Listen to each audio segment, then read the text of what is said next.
Welcome back, everyone. Well, whether it's ways to steal your identity or your money, you can bet criminals are preying on this opportunity with the coronavirus. Our Nevada Attorney General wants to warn you about the scams that are out there. Nevada Attorney General Aaron Ford is joining me now via Skype because we are being responsible and doing some social distancing to talk to us a little bit about these scams going on. Attorney General, thank you so much for joining us. Thank you so much, Melissa. I appreciate being here. So what have you been seeing? You all are no stranger to scams from the community, especially when there's some sort of pandemic or there's some sort of tragedy. This is really the time that criminals come out and they just start going full force. What are you all seeing right now in your office? Quite a few things. And let me apologize at the outset. I haven't shaved and I'm dressed down today because I've been working quite a bit around the clock in this office to ensure that our state clients and our constituents are taken care of during this COVID pandemic. But you're right, we're seeing a lot of scams out there, one of which is what we call phishing scams, where cyber criminals are sending mass emails posing oftentimes as being legitimate organizations like the Center for Disease Control or the World Health Organizations. And, to give you an example, victims can receive an email that looks like it's from the World Health Organization, and it'll have an attachment maybe that supposedly contains information on the coronavirus. The victims will open up this attachment, and sometimes malware will infect their systems, and it will prompt the victim to oftentimes enter the login and the password information, and then the next thing you know, they have access to information and you've been compromised. So phishing scams are an example.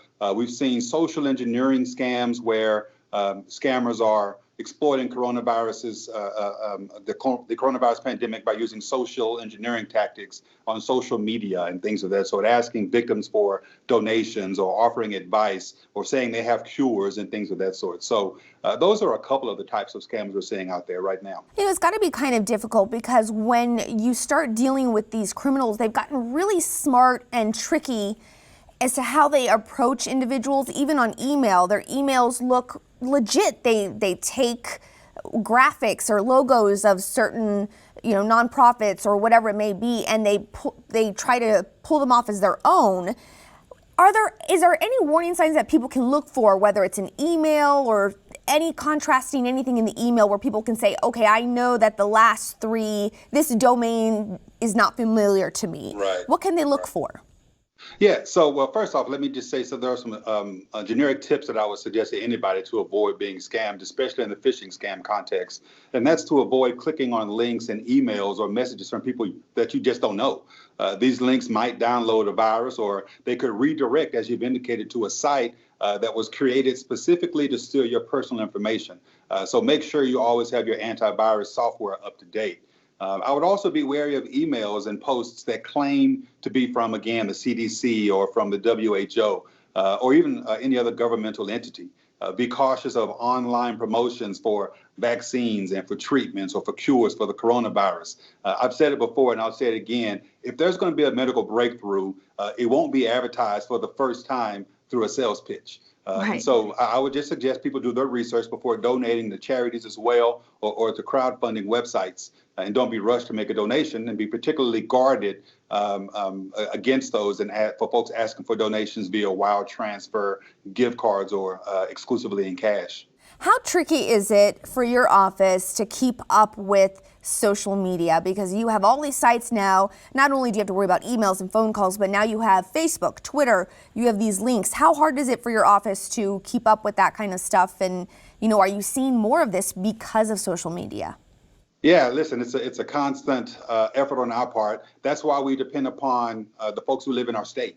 We, oftentimes I'll get a direct message from someone on Twitter or social media complaining about something, and it's difficult for me to even keep up with those types of complaints. The best thing people can do to help us keep up with these types of phony circumstances is to file a complaint on my website at ag.nv.gov, or to call our hotline if they think they're being scammed, and that number is 888-434-9989. And those are the best ways for us to be able to keep up with what's going on out there. When people actually submit a complaint to your office, what kind of information do they need to have in order for a thorough investigation to be completed? Well, as much of a description as possible of what's going on. Obviously, we're going to ask for their name and for contact information. In the event we have to follow up. But a very good description. If there's any documentation that you have, whether it's pictures, screenshots, or whatever the case may be, anything that will be helpful to our investigators as they begin to look into these allegations will be helpful to us. What about Gofundme campaigns? Because these can be tricky. They pull on your heartstrings. You hear about a teacher out there that needs something for the classroom or somebody who's in dire need of medical help. What would be your warning to Nevadans for those types of pages? Yeah, like I said a minute ago, the first thing I would be doing is just to be cautious of being forced to rush real quickly to do a donation, and be particularly on guard for those who are asking for donations by a wire transfer. I mean, we've seen a lot of people being scammed by saying, go buy a gift card and get it to us, because those types of things are a little more difficult to trace or to stop. And so we would just be cautious about it, especially in the crowdfunding context. Now, we've seen panic buying. We all know that's going on right now. And you go on eBay or any other sites and people are selling toilet paper for outrageous prices, hand sanitizer for outrageous prices. Can the Nevada Attorney General's office do anything to shut those sites down or stop those people, or is that fair game? Yeah, we have some tools at our disposal, and we're looking to augment our ability to do this. But I've already empowered my Bureau of Consumer Protection to be as aggressive as possible in using our general fraud statutes or the statutes that fall under the Bureau of Consumer Protection to do what we can to protect consumers. When I took this job, or before I took this job, I ran on a platform of saying that protecting consumers would be one of the number one issues that I would focus on, and we've been doing that ever since. So they've been very busy in responding to complaints like that.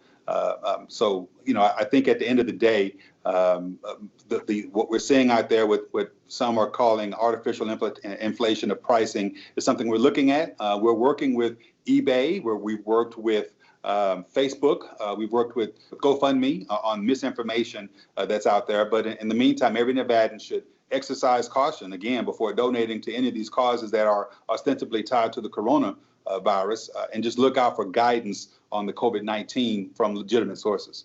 The last question I want to ask you about scams is, we saw this during the recession, and that was a lot of criminals coming out and taking advantage of people for their home mortgages, whether it's refinancing mortgages. Are you all seeing that just yet, or is that something you all are on the lookout for as our economy starts to maybe feel the effects of coronavirus? Yeah, listen, it's going to fall into the same categories that I've talked about. I mean, to the extent people are concerned about what's being requested or the types of deals that are out there, adage, if it seems too good to be true, it probably is. And if in fact you start to be suspicious, there's nothing wrong with filing a complaint with our office. We'll try to look into it. And if it turns out that it was legitimate, then no harm, no foul. But if it was in fact something that was being utilized as a scam, we'll be cracking down on that. So let's go to some good news. We have a company, is it a company here in town that's offering broadband for all these students who maybe don't have internet access? Yeah, absolutely. And in the coming weeks, maybe it's already started. Many Nevadans are going to be needing access to the internet. A lot of our students, for example, are going to be needing access to the internet for education. And I think it was this past Monday, Charter Communications began offering free spectrum broadband and Wi-Fi access to households with K-12 or even with college students. And they're going to be doing it for the next 60 days to help students learn remotely. They're also opening up their Wi-Fi hotspots for public use, but obviously we're practicing social distancing, and so to the extent we're able to utilize that, we are grateful to Charter Communication and any others out there that we may not know of right now that are offering these types of services. Okay, Attorney General, anything else that you want people to know? If you could give people the telephone number and the website just one more time before we go. No, absolutely. Our complaint website can be located at ag.nv.gov. And then our hotline for scams is toll-free 888-434-9989. All right. Well, we thank you so much for taking the time to talk with us today, and we wish you the absolute best when it comes to health and the health of your family going forward. Thank you, Melissa. All right, that's going to do it for us. Thank you at home for watching. And remember, you can get in on the conversation. Just join us at City of Las Vegas using the hashtag TrendingVegas. You can also find us on YouTube, Apple TV, Roku, and Amazon. Have a great day, everyone. We'll see you next time.